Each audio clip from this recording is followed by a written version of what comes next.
Make a loss go down with gradient descent.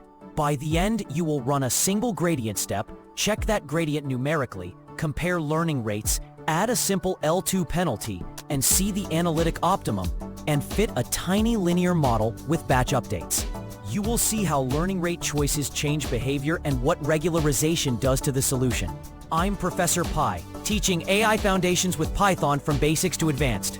Gradient descent is the workhorse for training models. You use it when you can write a loss that measures how wrong your model is, and you want to make that loss smaller. It is popular because it is simple and scales to large problems. The drawback is that it needs a learning rate. Hit the wrong learning rate and you either move too slowly or blow past the minimum. Compared to closed-form solutions, gradient descent trades exactness for flexibility. Intuitively, think of being in a bowl and wanting to reach the bottom. Gradient descent finds which way the bowl slopes and takes a step downhill. For a quadratic bowl, the slope is linear and everything behaves nicely. The strength of the method is that the same step idea works for many losses. The weakness is that for weird surfaces, you may need smaller steps, momentum, or other tricks. We will build a tiny interactive script that demonstrates one gradient step, verifies the gradient numerically, explores several learning rates, adds L2 regularization and the analytic solution, and then fits a tiny linear model with batch gradient descent. Now let us take the first step. This snippet performs one gradient step on a simple quadratic loss. This snippet shows how to compute the gradient at the current parameter point, and then update the parameter by subtracting the learning rate times that gradient. The example uses a scalar parameter and a simple quadratic, so the math is easy to follow. The adjustable parameter here is the learning rate. If you make the learning rate smaller, you take gentler steps and convergence is slower. If you make it larger, you speed up early progress but risk overshooting the minimum. Now we will verify gradients numerically. This example checks the gradient using a symmetric finite difference estimate. This example computes a small positive perturbation and a small negative perturbation around the parameter, evaluates the loss at both points, and uses their difference divided by the perturbation size to estimate the slope. Comparing that number to the analytic gradient gives confidence the analytic expression and the implementation are correct. The adjustable parameter is the perturbation size. If you make the perturbation too large, the estimate is crude. If you make it too small, round-off error can dominate. Next, we will compare a handful of learning rates. This code ranks learning rates by their final loss after fixed steps.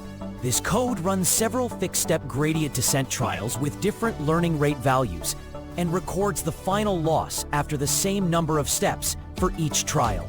The output shows which learning rates lead to steady descent, which are too small, and which cause divergence. The adjustable parameter here is the number of steps and the list of learning rates. Increasing steps gives slower rates a chance to win.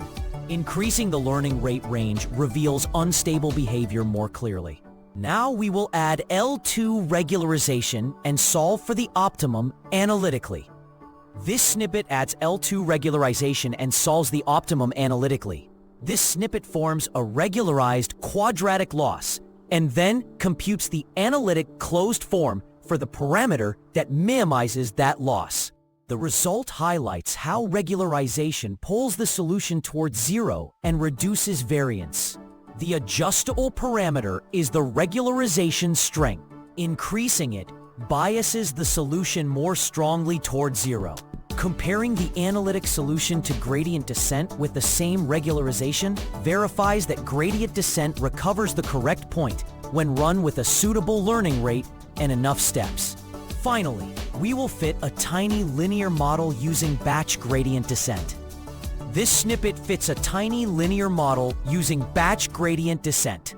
This snippet uses a small dataset and repeatedly computes the gradient of the mean squared error with respect to the weight and bias, then updates both parameters using a chosen learning rate. The example demonstrates how batch updates differ from a single scalar update. and shows how loss decreases over epochs. The adjustable parameters are the learning rate and the number of epochs. A smaller learning rate needs more epochs. More epochs let the model approach the minimum but cost more compute. Recap. Gradient descent is a procedure to move parameters downhill using the loss slope. Use it when you have a differentiable loss and want a flexible optimizer. Caveat: you must tune the learning rate and check gradients, or you may get slow progress or divergence. Next step, try tuning the learning rate schedule or test a few decay schemes and compare convergence speed and final loss. If AI Foundations in Python help, subscribe and watch the AI Foundations videos.